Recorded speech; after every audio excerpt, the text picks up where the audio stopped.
Good afternoon, everyone. I first wanted to thank you very, very, very much for coming. I'm thrilled to hear what our lovely panelists have to say here. It's the topics that we're about to be blessed with, I think, are going to be great for everybody to hear about. I am Annie Renker. I'm the general manager of one of the Car Workplaces facilities here in Tyson's Corner. And I actually wanted to bring up my colleague, Amelia Edson. Sorry. We're both newlyweds, so I'm still getting used to it. But I wanted to have her come up, talk a little bit about this specific center and then Car Workplaces in general. And then also, if anybody is interested in taking a tour of our facility after the panel, please just come find one of us. Or Sarah and Vinay, my two colleagues up front here as well, we'd be more than happy to show you around. Thank you, Annie. Car Workplaces is an executive office suite based here in the DC area. We have, trying to figure out how many we have altogether, I think 30 or 35 offices nationwide, 15 specifically in the DC, Maryland, Virginia area. Annie and I are both here in the Tysons area, and our clients range anywhere from small business owners to Fortune 500 companies. Anyone who would need an office that's fully furnished with staff and services that would be available for you. Like Annie mentioned, if there is anyone who's interested, just let one of the four of us know. We'd be happy to show you a couple of our offices that are currently available for rent. And we do have a couple of partnerships I think that would be beneficial for clients here within the DC area. So come talk to us if you've got any interest in Car Workplaces. We're always happy to make a new acquaintance, and hopefully we'll be able to provide you with some more information about our services. So thank you, Annie. Thank you. So like I said, we have three fantastic panelists up here for us today. They all are specialists in their industries and are going to tell us all about what we can do to get that funding, how we can make our company stand out, how we can retain our clients, and really just provide the best bang for our buck for our companies. So we're going to start with David Pujor. He is the CEO of First Virginia Community Bank, and what we're going to do is I'm going to introduce each of the panelists, and they're going to have a couple minutes just to talk about their specific topic, and then after that we're going to open it up for question and answers. So if you have any questions, please just hold off until the end, and then we're going to have a discussion, question and answer session afterwards. So like I said, David is the CEO of First Virginia Bank. He's the chairman and CEO of First Virginia Community Bank with offices in Fairfax, Prince William counties, Fairfax and Prince William counties. Mr. Pujor was the lead organizer of the bank, which opened in November 2007. First Virginia Community Bank serves small to mid-sized businesses and commercial clients within its various geographic markets and focuses on, among other industry segments, providing credit and cash management products to government contractors, not-for-profit organizations, and professional service firms. The bank was organized with initial capital of $23 million, and in August 2010 completed a second private offering of over $6.3 million and its third capital raise of $7.3 million in October 2011. FVC Bank has grown to $340 million in total assets in the first 5 years, making it one of the fastest growing banks in the state. Prior to the organization of First Virginia Community Bank, Mr. Pujor was the lead organizer of James Monroe Bank. From June 1998 until its sale to Mercantile Bank Shares in May 2006, Mr. Pujor served as the chairman of its board of directors and general counsel. During the 8-year period, the bank grew to over $740 million in total assets and generated total returns of over 10 times to its initial shareholders. Prior to assuming the role of CEO of First Virginia Community Bank, Mr. Pujor was a practicing attorney with offices in Fairfax, Virginia. During his 30-plus years in practice, Mr. Pujor focused on business law and transactions with an emphasis on taxation. Now he is going to speak with us about selecting the right bank for your business. And one thing I failed to mention, if everybody could just turn their phones on vibrate so we're not disrupting the panelists, I'd appreciate it. But David Pujor, thank you so much.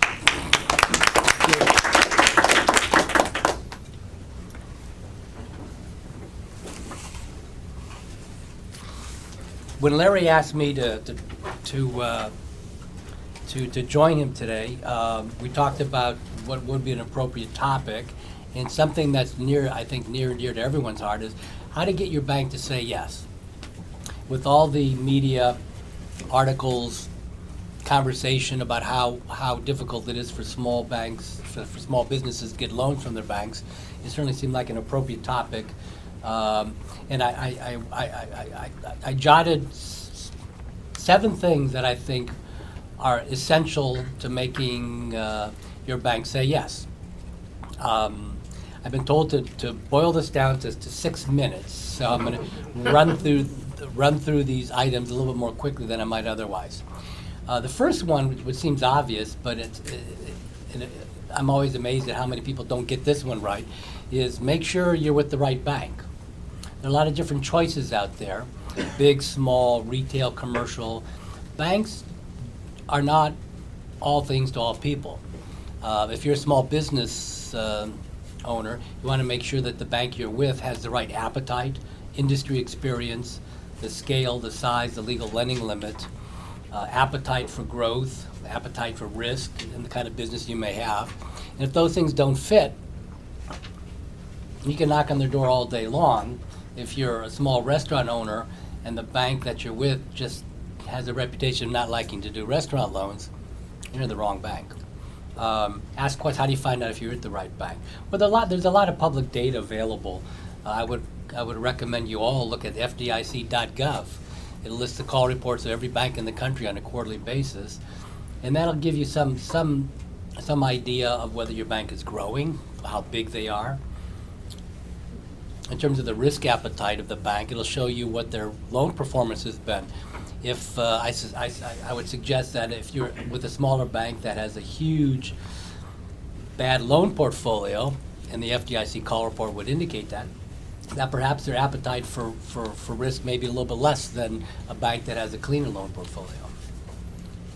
So number one, make sure you're with the right bank. Number two, get to know your banker and develop a relationship with your bank. I was mentioning to Larry before we began that even as a practicing attorney for some 30 years, I used to always ask my clients, who's your banker? And I'd be amazed at how many times the answer was, well, I don't know, I bank with BB&T or whatever. But no, who's your banker? I don't know. Wrong answer. You have an accountant, don't you? Yes, I have an accountant. You have a lawyer, me, right? You need a banker. I come from a banking family. My dad was the CEO of a small bank in Lorain, Ohio, about $1 billion bank, and used to always tell me that, David, you need to, if you ever become a professional, and he knew I was headstrong enough that I probably would do something like that, you need to align yourself with good advisors. And to be a good professional, to be a good business person, whatever you do, you need to have good advisors. You need to have a good banker, a good accountant, and a good lawyer. And if you have a real good banker and a real good accountant, you probably won't need the lawyer. As a lawyer, I have to tell my clients the same story. You need to know who your banker is. If you can't call this person on a Sunday night, you don't have his telephone number, you don't have a good relationship. How do you do that? Well, you communicate, you meet with your banker. Regular communications is critical. Not just the good stuff, but the bad stuff too. And there's always bad stuff. There's no business out there that doesn't have a hiccup. Communicate. 3, understand how your bank looks at credit. I'm always amazed at how many business people do not understand how banks look at their credit request. Different banks have different credit cultures and different credit discipline, and you can find this out by talking to your bank or your lender. For example, do they have particular expertise in an industry? Are there industries that they don't like? How do they look at startups? Many of you are involved in companies that are just beginning. What is the appetite for the risk involved in a startup activity? Do they make loans to startups? If not, maybe you're in the wrong place. Do they have expertise in SBA financing transactions? There's a number of very attractive governmental programs that make it a lot easier to borrow money, especially if you're a startup. Number 4, no matter how good you are, understand that banks lend on financial statements. We may do a site visit, we may kick the tires if you're a manufacturer, if you're a real estate owner, we'll go look at the real estate, take a look at how well it's maintained. But at the end of the day, we're not going to lend on the stuff you make or the stuff you sell or the land you own. We lend on the financial statements. So it's important, and when I meet with prospective borrowers, I try to really understand how important this is. If I have a manager who understands his financial statements real well, that makes me feel more comfortable. But at the end of the day, we bankers look at paper. We look at the financial statements, the P&Ls, the balance sheets, the cash flow statements. Having good financial statements is key, probably even more important than a good business plan, to get a banker to say yes. And you need to understand your financials. Oh, my CPA does that. Not a good answer. You, as the CEO or the owner, need to understand the strengths and weaknesses of your financial statements and recognize that as your credit needs, as the size of your business grows, so will the required sophistication of your financials. It's very well and good for a startup company to do their financials on QuickBooks themselves, but when you start borrowing more and more money, tens of millions of dollars, the banker's going to get a little fussy. They're going to require not just compiled but reviewed statements and then very quickly audited statements. Financial statements are very key. Having accurate and timely financial information is very important to get your bank to say yes. Management. We used to say there were 3, now there are 12 C's of credit. Character is important, but management is an M, which is even more important. When I look to lend money to whether it's a startup business or a growing business, I like to assess the strengths of the management. How well can you handle success and difficulty? Sometimes growing too rapidly can be as problematic as a significant downturn. Do you know your competition? Do you know your market? Are you able and capable of making hard decisions if those are called for? Can you assess problems quickly, identify them, and have a solution? Sometimes, over a number of years, we develop a long history with the client. The ability of a strong management team to recover in times of difficulty is more important than a startup company that's never had a difficulty that's grown very quickly. Challenges test all of us, and certainly it's a test of management, its ability to react and respond appropriately. Number 6, banks are only one source of funding. A common misconception, I think, from many of our clients is what we do as a bank. We charge interest, we hope we get paid, and we run a bank. But we're different from many sources of funding. People often think about VC funds, venture capital funds. The risk-reward profile is entirely different between a bank and a VC fund or other sources of capital. I'll talk about them, and they're out there. But at the end of the day, we will lend money at whatever rate we're going to lend it, 4, 5, 6%. And that return assumes no risk of loss. That return covers our costs, our cost of funds, our cost of operation, but not really a risk of loss. We don't lend money assuming 1 out of every 10 is going to go under, or 2 out of every 10, or 9 out of every 10, as some venture funds do. And the reason for that is we have no upside. Whether you make $1 million or $100 million, I'm going to get my interest back, hopefully the principal and the interest. But I don't have a piece of your business. I don't have an upside. I don't have a equity, profit potential, nothing on the top side. So I get my 6% in good times and bad times. Hopefully I made a good loan, a good investment. But because of the fact that my margins are constrained by the interest rates and that there's no equity kicker, we tend to, people say, well, banks will only lend you money if you really don't need it. And there's some truth to that because you can't afford to take a loss versus some of the other sources of capital. I would obviously, for a startup business, it's important to understand what all these sources of capital are: friends, family, credit cards, factors, collateral lenders, hard money lenders, VCs, merchant banks. There are a lot of different types of lenders along the stream of commerce that have different risk and reward calculations. So make sure if you're asking for money for a bank, you're bankable. And often a startup company may not yet be bankable, or there may be more appropriate sources of capital. The last one, communicate. When I say communicate, I mean regularly communicate. Even if you don't have anything to say, take your banker to lunch once a quarter. Certainly more than a couple times a year, and don't stop communicating if there's an oops in your business. In fact, identify the oops, fix the oops, or figure out how you're going to fix the oops, and tell the bank, oh, banker, we had an oops, and this is what happened. This is how we're going to fix it. That will probably strengthen the bank's confidence in your ability as management. Communicate consistently and make sure your banker knows good things as well as bad things. I could go on and on and on, obviously, but these 7 things, I think if you understand and do these 7 things, you will substantially enhance your chances of having your bank lend you the capital that you need. Thank you. Thank you very much, David. I'm sure that there's probably lots of us in this room that don't know our bankers, so I appreciate the words of wisdom after, plenty of years in the business, so thank you. Next, we're actually going to hear from Larry Fox, who's the CEO of the Values Group. He's going to discuss creating business plans that actually get funded.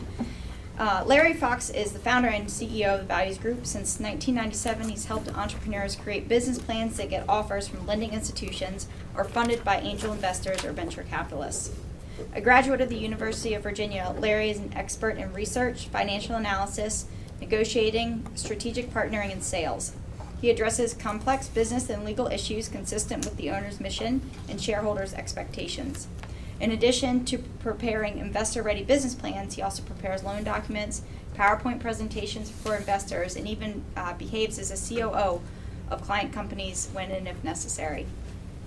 Larry has led the development and/or negotiation of multi-million-dollar contracts, mergers and acquisitions, agreements, is able to present complex transactions in understandable language, and evaluates the profitability and success of a diverse array of ventures through the orchestration of dynamic business plans with key strengths in marketing strategies, financial transactions, mergers and acquisitions, and strategic alliances.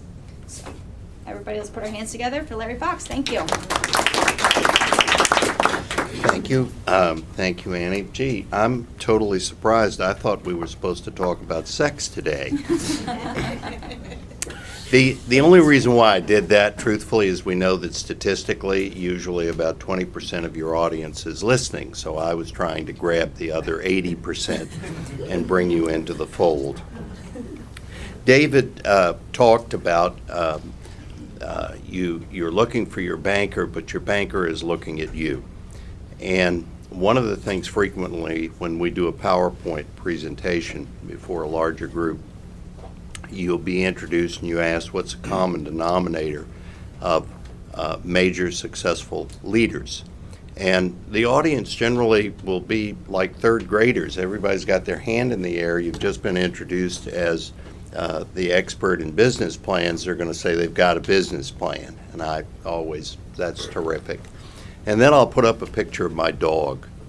And I'll say, what's the common denominator between those successful business leaders and pet owners? Now there are no hands in the air. And then I'll ask, anybody in the audience have or ever had a pet? Now, statistically, literally everybody in the room qualifies in that category. And so you select someone and say dog or a cat. And honest to God, one person said a bird.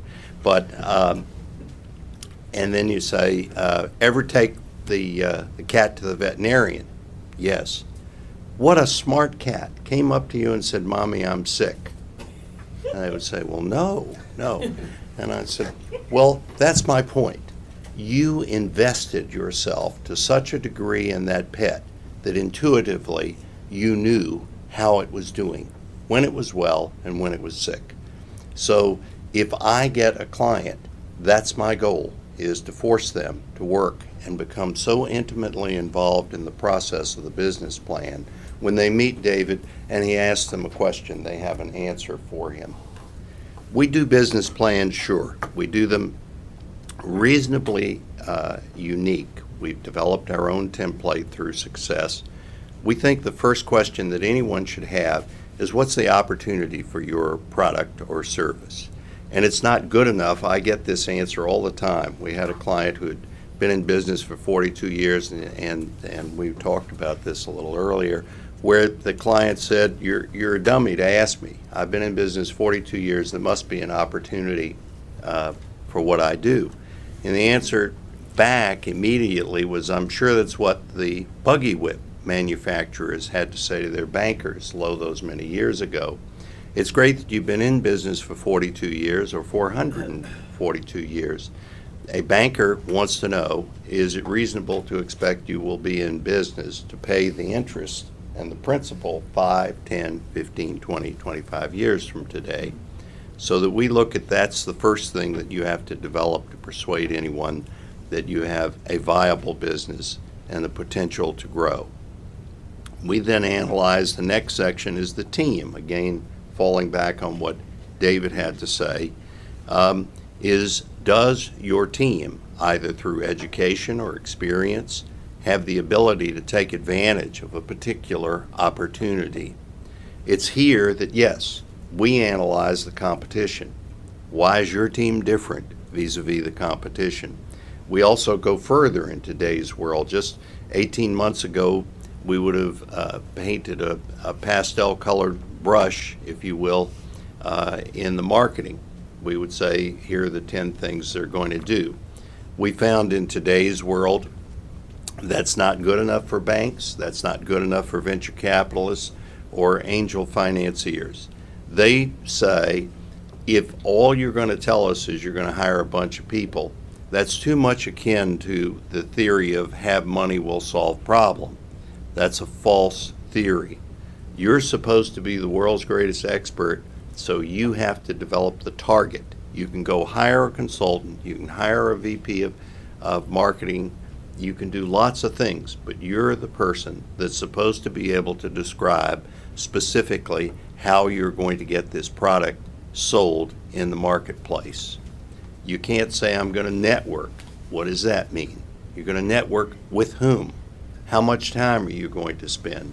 How much money are you going to spend? What's the purpose? Are you attempting to sell product, or are you attempting to find referral partners? So that we force the executives or owners to analyze every single aspect of his or her company. It's only after you've developed those things that you're ready to do the pro forma or the econometric model. It's here again that there's been a dramatic change in our world. A few years ago, you could satisfy whomever you were going to for capital by having sheet after sheet of an Excel spreadsheet. And people actually said, this is wonderful, our math is correct. Well, every Excel spreadsheet makes the math correct. What your people with money want to know is, are your assumptions reasonable? They need to see, you've told them all about the opportunity and your team. They need to see, are you now going to be reasonable? The silly example is that if I persuade someone we can sell 1 million widgets an hour, and now I come over in my assumptions and on the expense side and say I'm going to have one salesperson, that's not reasonable. One person can't sell 1 million of anything every hour on the hour. The other thing that we see frequently with larger efforts to raise capital, I can't tell you how many meetings I've been to where the crowd is excited. There's been just a tremendous show and tell. And someone who's got a lot of money will stand up and say to the presenter, John, you're a hell of a guy. You've absolutely persuaded me. You're the greatest inventor in the whole world. And I can just sense your integrity and your enthusiasm, and I'm leaving. I'm not going to give you a dime. The shock in the room, because once that's said, everybody's going to clear out. And the answer to that is, I believed you when you said that what you've invented had multiple markets. But what you haven't said is you want a small amount or a reasonable amount of money to prove you can manage that company. Let me see you can run 20 people before you ask me for money for 200 and a world marketing staff. So that it is our job, as I frequently say, when you're going for money, it's pretty simple. You see a sidewalk, you know what it's for.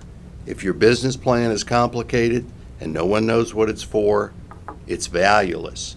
And you can tell me as an inventor that everybody in the whole world has got to have your widget, and I'll say, nobody will ever hear of it. You're wasting your time. You've got to bring it down and show, like that pet owner, that it's intuitive. You know everything about that business. If you do that, then you're ready to look for capital. And I'll close. Again, our world has changed dramatically. What just a few years ago we used to call it the mud on the wall theory. If you were looking for money, you went out to 100 people, threw enough mud on the wall, some of it would stick and you'd get dollars.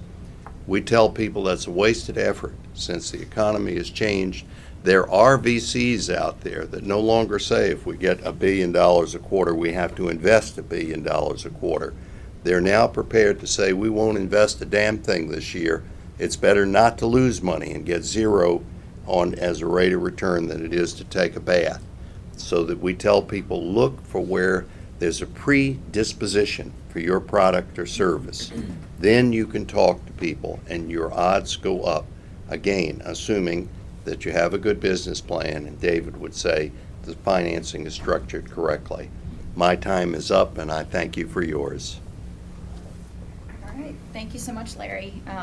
At Car Workplaces, we work with a number of small different companies, and the ones that we always see succeed to the point that they usually outgrow our space are the ones, like Larry said, that have, all their ducks in a row and their business plan is in line with, going to David and asking for the money that they need. So, thank you very much for that.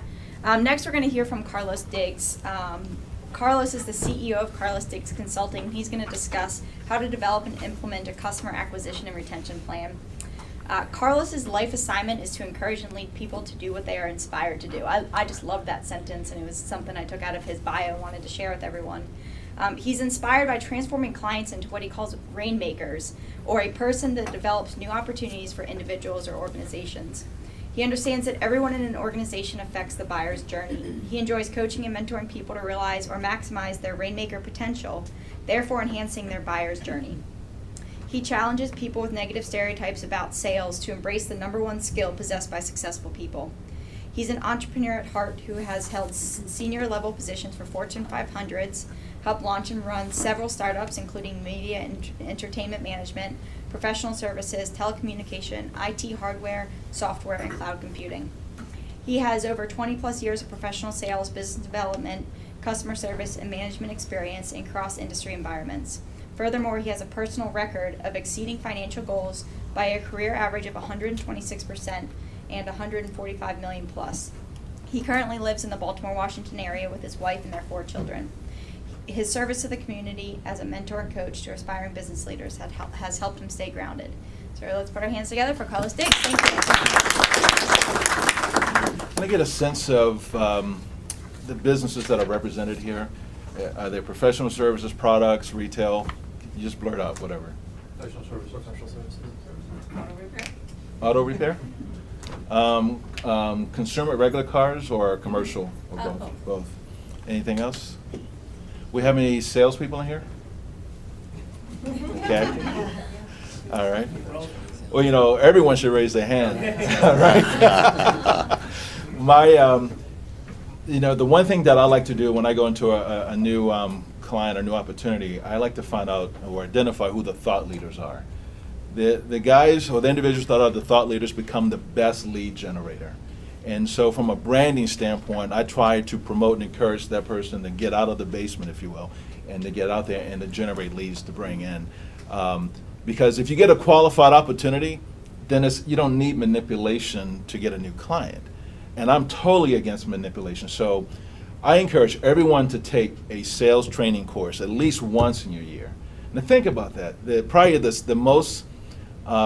profession that generates the most revenue in the world is sales. You can't get a degree. You cannot major in college in sales. Now, there are a couple of universities starting to incorporate that. But if you want to go and get your MBA and concentrate on business development or sales, you can't. It's marketing, but it's not the same. So I have a lot of MBA clients. They run successful companies, but the thought of the word sales is like a dirty word, and they hate it. So I speak to a lot of scientists, engineers, individuals that are not in a selling role, but they do impact the sales process. And I recently spoke at a group of quality control people in the lab, testing labs, and the CEO heard me speak at a conference, and he says, "I need you to talk to my quality assurance people." Now they're all scientists. I had no clue about quality control in the labs, compliance, and so I had to perform a bunch of interviews before I did my talk. And but what they all had in common, that they were very credible problem solvers. And I believe that each one of you, when you are sat in front of a customer, they don't want to be sold. They want you to consult with them and to solve a problem. You probably know about, there's a lot of public domain information, but they need help in applying that to their business to solve a problem. So, whether if it's an automotive situation, I come and tell you it sounds like this and it feels like that. I'm trusting your judgment to say it's in this area of the vehicle. If you say, well, let's start, and we start ripping out things, replacing it, ripping out things, replacing it, I'm not coming back. So the retention part comes in delivering on the service, making it convenient. I have a client that has a concept called frictionless experience. So the idea is that how can I reduce the friction? And you all know the commercial where, I think it was a Visa commercial where everyone's in line ordering coffee and they swiping the card, and all of a sudden the cash guy comes up and everybody's like, oh, frustrated. Well, that was the friction point. So SBA came out with a stat, I believe, that somewhere between 90 and 95 businesses fail for lack of sales or new customers. And no one is majoring, no one is developing that skill. And I think about my youngest is just starting college, and I look at all the curriculum in school. You can't major in finance for business. You can't, have a concentration on selling or marketing. And these are skills that everyone needs because you have to have somewhat of an entrepreneurial mindset nowadays. I don't care if you're cutting lawns or dry cleaning clothes. If you don't have that entrepreneurial mindset, solving problems, relationship management, you got to really care about people. It's high touch. Organizations like Nordstrom, Marriott, these organizations that are known for their customer service, it is so much cheaper to retain your clients than it is to go out and get new ones. So anything you can do to anticipate your clients' needs is so important because I don't know if you've been in the lobby of a hotel and you're looking for the restroom, the front desk guy looking at you, knowing you need help, but you're just walking around, True hospitality, they sense that you have a need and they will come. Can I help you with something? Yes, look in the restroom. And so there's a way, sometimes intuitively, you can sense and anticipate your client is going to be calling you because there's an issue. Well, beat them to the punch. Or you say, I think that might be a problem, especially if you're serving in a project management role, or if you know it's going over budget, if you know it's going over schedule. Don't wait until it goes over schedule. Be proactive and get that thing. So a lot of my advice is not, if you see any kind of training programs like tips and tricks, stay away from that. And there's a friend of mine, informal client, I don't know if you guys know Joan Fletcher. She's here in the Northern Virginia, Fairfax area, and her company is Winning Ways. And she has one of the best training programs. It's over a 10-week period. It's 2 hours on a Friday morning. So she doesn't cram it. You really get it and retain it. And it's all about integrity. It's all about trust. So I have no tricks to make you sign. I cannot sell ice to an Eskimo in the dead of winter. So I don't believe in that. But I do believe in providing solid facts and helping you to make an informed decision, help solid solutions to make sure. And I don't care what it is. My clients come from recording artists to fine artists, painters to IT services to software companies. So one of the new concepts that I use now is the whole idea of social business development. Any startups here? Anyone? Okay. So I just recently had a client who was a nonprofit, wanted to productize the intellectual property and to see if it would fit in the commercial markets. So they asked me to see if it would fit. Now, I don't have a formal market analysis and focus group, so I socialized the idea. I thought about where would this fit? It's in the compliance space. Would it work in retail? So I knew someone who worked for a major retail company who introduced me to their loss and prevention person. And I asked for a couple screenshots. I said, tell me, will this work? Does this make sense in your organization? They said, oh man, that would be awesome. We really need that. So that gave me a little validation. And then I started going around to different industries. And these guys have launched a company at the same time, acquired some of the customers, because any VC will ask you, what is your client acquisition retention plan before you get started? And it's nice to know that you have 10 that's ready to sign up, or whatever the magic number is, to make sure that you can generate that income.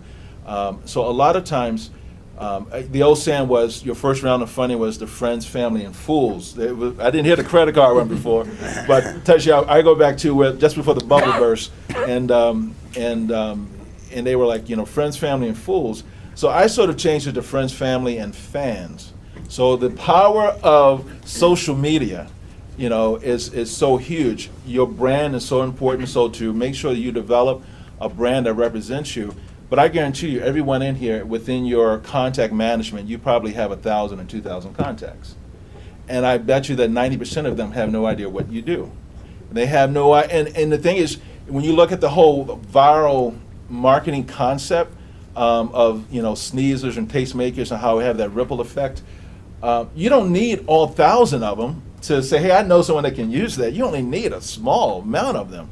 So all of my success has come from 1 or 2 individuals who had a network that were just right. So, you know, the idea of being a big fish in a little pond, you know, if you want to catch bass, you have to go where the bass are, and I connected with a couple of those individuals. So I have, you know, tons of resources on my website and my toolbox that give you really practical examples of how to connect. And this time of the year is perfect. Holiday, if there's cold relationships, it's the perfect time to warm them up. If they're warm, it's time to heat them up. My best quarter is always, and my best time as far as my earning potential has always been December. Tell me when people are not working, that's when I'm making the money. Tell me whatever the excuses. It could be vacation in the middle of summer. My biggest deals have happened in the middle of summer and the last day of the year, believe it or not.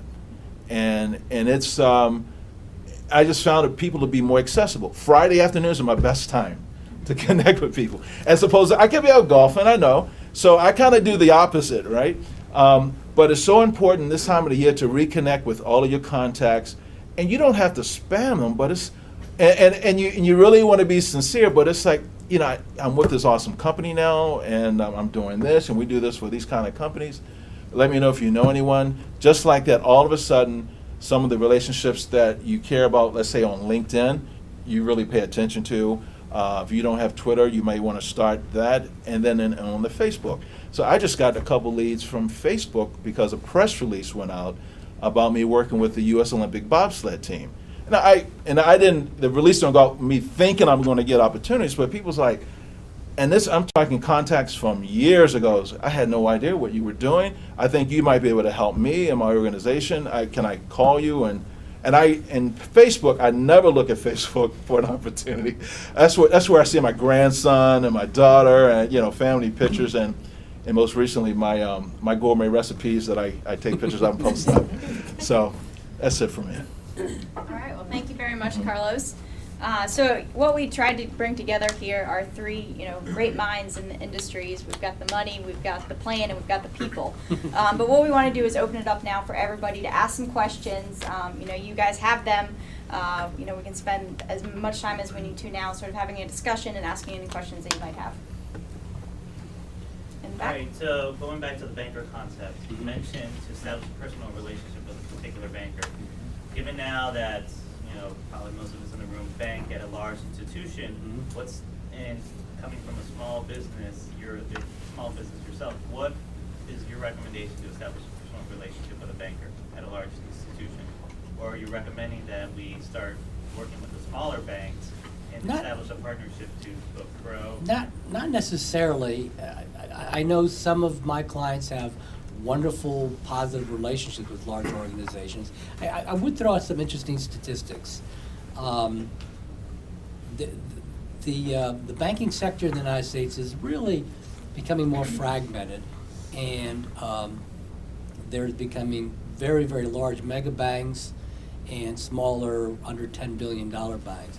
And there's been, over the last 10 years especially, with the failures and the banking crisis, a huge consolidation of the banking industry.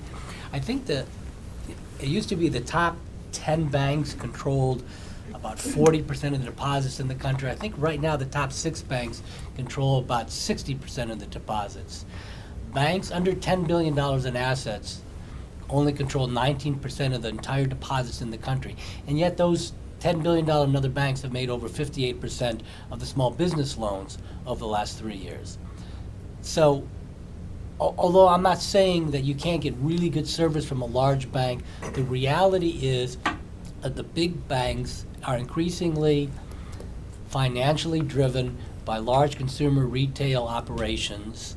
Until Dodd-Frank, if you looked at the the Ks and the Qs of the big money center banks, you discover that a full 30 to 40% of the net interest revenues of the income of the large banks came from NSF fees.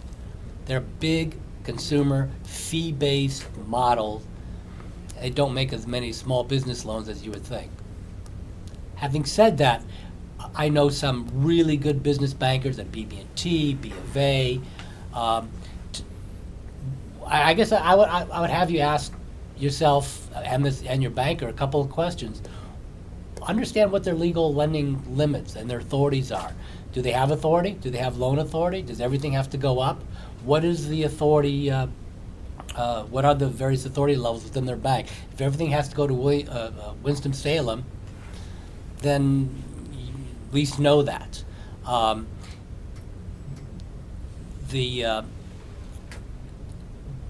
does your banker fit within? If your banker is the branch manager, no, that's not a banking relationship. That's good to fix deposit problems. That's good to fix, to waive charges if a fee got imposed that shouldn't have. You call the branch manager to waive the fee. If that's the extent of your banking relationship, that's not good enough.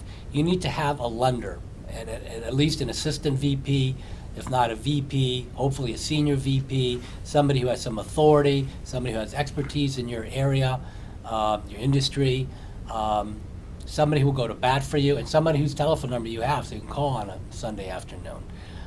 Having said all that, I'm from a small bank. I've always advised my clients to look closely at the $10 billion and under community banks. And the reason is just the numbers. No matter how big you are, I mean, unless you're a Fortune 1000 or Fortune 100 company, you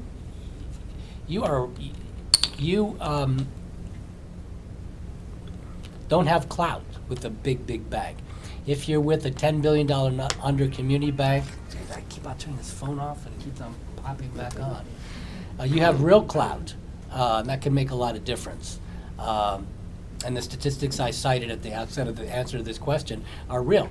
Small banks make most of the small business loans in the country. Anyway, that's kind of maybe a prejudiced answer. I love community banks, and I think at the end of the day, you just get a better value, better service, and a better product. That actually sort of goes to what was sort of on my mind. When you mentioned before the kick the tires, I sort of flashed back to my experience last month buying a car and the whole kabuki theater that goes on there where you think you're talking to a decider and you're really not. And you sort of started to, your answer there addresses that. But I still am wondering, banks will come up with all sorts of titles so that everyone is a VP or everyone. That's right. In banks, everybody's a VP. So, yeah. Are there any independent, objective ways to really look at the organizational structure to figure out who Not the really. deciders are? No. Org charts in banks are really kind of, if not proprietary, they're held pretty tightly. Look at the bank's website. That'll give you some idea of titles. And ask your officer, do you have any loan authority? How long you've been with the bank? Who do you report to? But they must have answers for that, even if they You'd be don't. surprised how few clients ask those kind of questions. You're in the presence of a bank, like, oh my goodness, I'm not allowed to ask questions. You should. You absolutely should. And the point that you made, and I sort of brushed over that, is local decision making is very important. We find that banks whose credit decisions are not made locally don't understand the vitality of this market. If your loan decision is made in Salem or Pittsburgh on a growing government contractor in this market, they may have really no idea, and they're putting financials in a box. And if it fits all 4 squares of the box, the answer may be yes. However, if you have a lender and authority that's made locally, hopefully that banker and those authorities understand the local markets. They understand the dynamics in the market and can make a better credit decision. And I firmly believe that local decisions are better decisions. They're quicker, they're faster, at least they make sense. Another question back here? Larry, you mentioned networking as part of one of the plans or answers you get to promote or sell the product. And you sort of specified if networking with whom for product sales or for referral partners. Can you expand up and down on that answer or what point you're trying to make? The point that I was trying to make is specificity, that just as little as 2 years ago when we hit the marketing section of a business plan, it could be what I could call generic. We would list, we're going to advertise, we're going to use the media, we're going to network. Now, people will look behind that. An easy example, I have a current client who is a government contractor. They're in the process of developing a business plan and see the dynamics in specific areas that are growing within the federal budget, notwithstanding the contracting shrinkage. So when they came, we networked throughout the industry. I said, well, that's really great. I understand branding. I got it. The more people hear your name, the greater the likelihood someone will remember it. But what are you doing it for? And the answer was, we're doing that networking so that we could write that into it, looking at prospective partners. When new RFPs come out, we have money. We know that the number one criterion for the government is past experience, so that as we meet people, we're creating a record of what their histories are, because they may be a very good partner for us. So now, they aren't just going out to spread their name. They're going out with a specific purpose, so that when they go to an event, they've predetermined there are selected people that they want to meet. They're So if you were to coach me on my startup business, how, is there a list of questions that help spark me to, oh yeah, I should go to, use the government contractor example, I should be on Executive Mosaic or the Potomac Officers Club or something like that.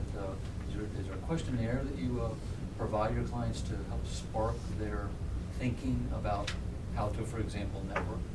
No, and here's why. It's just like the first time I meet with someone, it sounds like a marketing ploy when I say there's no charge, because that's a great thing, you get people in.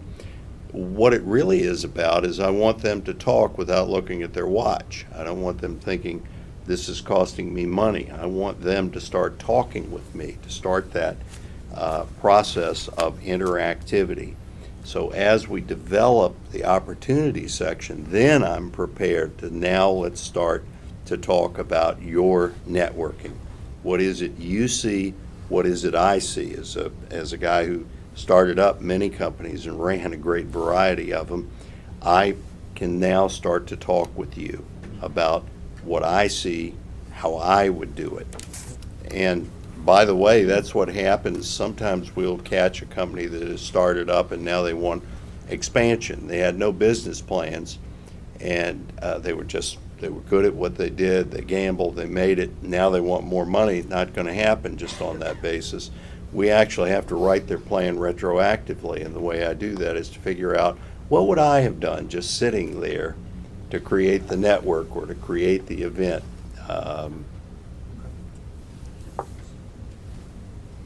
I tend to focus a lot, and this is for Carlos, I tend to focus a lot on client retention, but I find that over time you kind of lose focus on bringing in the new clientele, because again, it's way easier to retain those that you have. What advice would you give for us who are kind of trying to find the balance between making sure the clients that we have are happy without limiting ourselves to, just going out every now and then to bring in new people? It's an incredible discipline, and I found out I personally need some sort of accountability to make sure. So I always establish a weekly status call with clients. That way, and we set expectations every week of what's supposed to be done. So whether it's whether we're developing channels this week, or we're doing retention, or we're doing new business development, or we're networking, and it's one of those things where you have to look at, look at your cost of acquisition is one thing to take a look at, and then you look at some of your best customers. And it's probably nowadays, I think, it's a lot easier to pay attention to existing customers without spending a whole lot of time. And it's sort of a preference thing. It's easier to take care of existing customers. it's more work to go after the new. So it really is a discipline to know that if you have to, I think Harvey McKay says, dig your well before you're thirsty. It's one of those things where you have to constantly mine your fields of diamonds, if you will, your acres of diamonds, to make sure that when those customers go away, you're not stuck. And so companies it's amazing, some of my clients, they give me permission to be hard on them because they have all their eggs in one basket. And that one basket goes, they're in big trouble. And so you get comfortable. I mean, that's the problem. You get comfortable. I'm always teaching my kids, because of the economy, I have to let one of you go. And they like, at first I set them up a little bit more dramatic. The economy, things are hard. We're not able to pay all the bills, and we're going to have to let one of you go.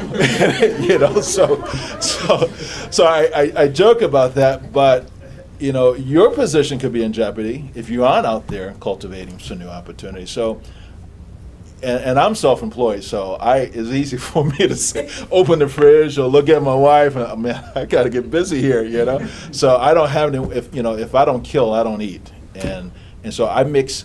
Essentially, so maybe this will help you. I have a mixture. I hunt for elephant, and then I do some rabbit hunting. If you understand the difference. Right, so we got longer sales cycles. The elephants are nice to get because, man, you can feast a long time. But rabbits, sometimes I blow them out, just dust, and then other times I have a little leg I can nibble on, It's part of your recipe book. That's a good idea.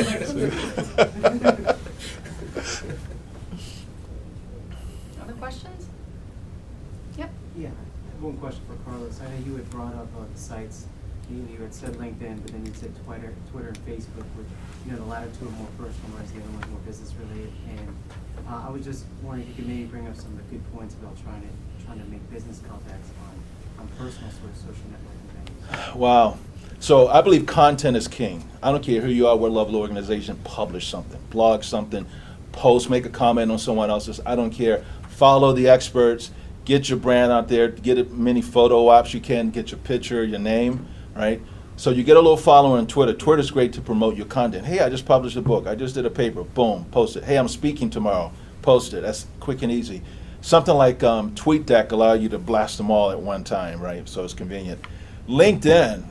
Now I've been on LinkedIn almost since day one, but just recently I've started to really get into it. I've upgraded to an executive package because I'm elephant hunting. I'm literally, and it's around the world. I am reaching out on behalf of the U.S. bobsled team to companies in Korea, in Japan, in Russia, all over. Man, I signed up for this thing on LinkedIn, and I got access to them right there. Now, I still have to read the annual report, the corporate responsibility statement. I still have to dig and research. So when I do my introduction, it's relevant, and I know what the opportunity, how it matches up. But people that, all of my endorsements, man, endorse as many people as you can, and you will reciprocate. Okay, so endorsements, your accomplishments. There's nothing else but LinkedIn. If you don't have a website, you at least got to have a strong profile on LinkedIn. It's a great way to position yourself as the thought leader. It's a great way to position any accomplishments from your company, your brand, and they get other people. And this is where the fans come in. They like you, and then they start to repost and to share. And so I have a thing I call join these groups, right? So whatever groups make sense for your industry, participate, submit questions, submit answers, and then but don't wait until they just promote you. You try to be proactive in helping to advance whatever they're trying to do. So whether it's nonprofits, just have a voice, an active voice is really important, and that's the one case where if you do it, it will come back to you. I mean, that is a great farming process, I believe, because building and they will come doesn't work anymore. But you do have to labor, nurture the relationships, give good advice. And all of my advice are practical things I've actually tried that here are my results. Maybe you can try that. So, but I had to be honest, just until recent, I paid for LinkedIn, and I spent the time to go through the tutorial. I'm reading everything extra so that I can master it. And I'm having conversations at the highest level with organizations like Hershey, Target, ADP, companies they're just not in my Rolodex, just not in my sphere. So, but they are now. Before I came here, Capital One at corporate, and I'm talking CEO, COO, CFO levels, and LinkedIn will help you. So LinkedIn, their website, if you have access to something like Hoover's to give you some more insight, that's also great. Thank you. I think we have one more question. On top of that, there's another website, Jigsaw. Have you heard of that? I've heard of it, no experience with it. Is that the one that maps everyone together, or? It's like similar to LinkedIn. You upload somebody, the contact information, you can pull the contact out. I mean, it's similar to LinkedIn Premium, but it's just at a different level. Yeah, but just LinkedIn has just been around for so long, and it's probably the most popular. And I know social media stuff is a pain, right? I get that, but I'm always surprised when I'll meet someone and they know that I play the drums. How do they know? Because I was silly enough to put a video of me playing the drums. But I'm there to talk about, making rain. And but it shows that I'm human. They get to see. I have a grandson, and I have kids, and I cook. So. All right. Well, thank you guys very much.